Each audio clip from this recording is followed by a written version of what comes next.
Santa María la Blanca is a museum and former synagogue in Toledo, Spain. Erected in 1180, it is disputably considered the oldest synagogue building in Europe still standing. It is now owned and preserved by the Catholic Church. Its stylistic and cultural classification is unique as it was constructed under the Christian Kingdom of Castile by Islamic architects for Jewish use. It is considered a symbol of the cooperation that existed among the three cultures that populated the Iberian Peninsula during the Middle Ages. Style: the synagogue is a mudéjar construction, created by Moorish architects on Christian soil for non-Islamic purposes, but it can also be considered one of the finest example of Almohad architecture because of its construction elements and style. The plain white interior walls as well as the use of brick and of pillars instead of columns are characteristics of Almohad architecture. The typology also presents nuances in its classification, because, although it was constructed as a synagogue, its hypostyle room, and the lack of a women's gallery, make it closer in character to a mosque. Though it does not have a women's gallery today, it did at one time have a women's gallery according to an early 20th century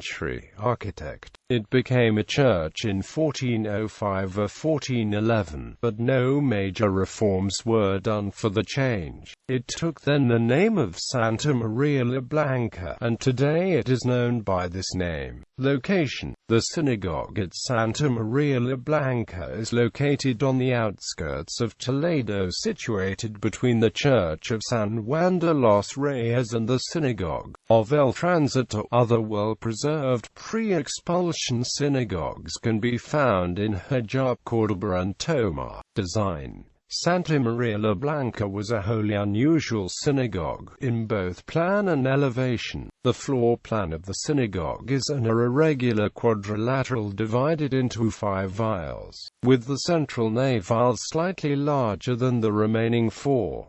The space runs between 26 and 28 meters long and between 19 and 23 meters wide. The interior features a series of arcades supported on a network of 24 octagonal piers and 8 engaged piers. These octagonal supports line the central aisle of the synagogue and support the large arcade of horseshoe arches above. The arches rest on intricately detailed capitals with finely carved pinnacones and other vegetal imagery. These capitals are mudéjar in style and are derived from classical Corinthian antecedents as well as Byzantine concepts. The focal point of the synagogue is the clamshell-topped arch at the center of the building. This was the location of the Torah Ark. In many synagogues found throughout the Jewish diaspora and what is now Israel, the clamshell is a marker for the place where the ark should be placed. Evidence from Catholic altarpieces depicts the ark as a tall movable structure which would fit nicely in this particular niche. It is torpedo-shaped, much like a traditional Sephardic Torah scroll case.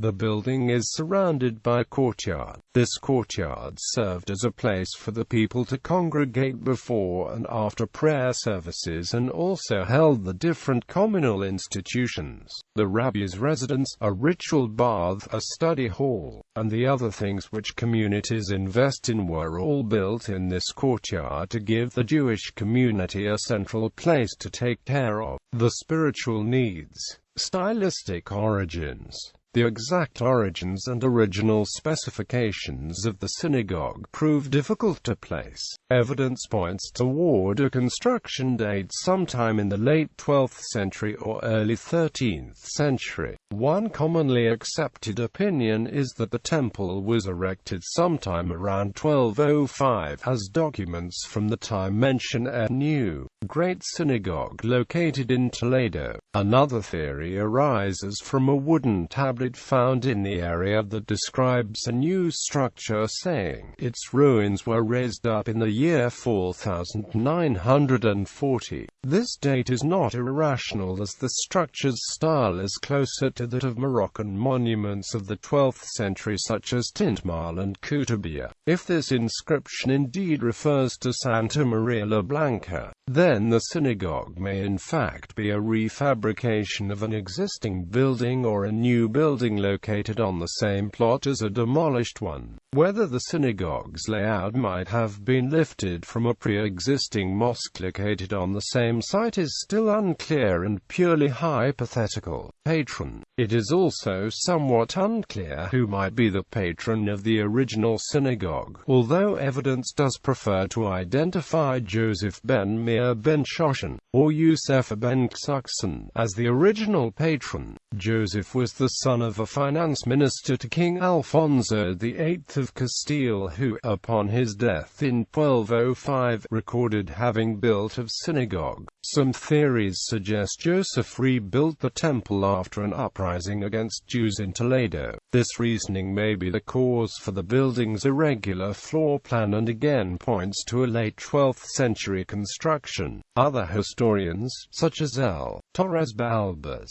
note similarities between the plaster work in the aisles of Santa Maria la Blanca and the convent Las Huelgas de Burgos of a later date around 1275. However, the scale and proportion of the ornament, the nature of the ornamentation, the blank canvas against which the ornament is placed, as well as the way in which light is used in the space all correspond to structures contemporary with the earlier construction date. History after synagogue life. The building ceased to be a synagogue in the year 1411. It was converted for use as a monastery, and later as an armory and warehouse. The building was eventually declared a national memorial site and restored in 1856. But there were numerous changes and evolutions which the building went through during this period. The building was, at first, used for prayer services, many believe by recent converts from Judaism to Catholicism. In 1550 the building and its courtyard became the property of an order of monks who sought to purify the building of its Jewish past. They named the building Santa Maria la Blanca, meaning street Mary the White, in an effort to drive out the perceived darkness of the building's Jewish past. Eventually, the monastery abandoned the building, perhaps because the northern wall fell down and that was seen as a bad omen. The building was then used as a warehouse and armory for a company which manufactures bullfight swords to this day. In 2013, a request was made to the Catholic Church for the return of the building to the Jewish community. Gallery.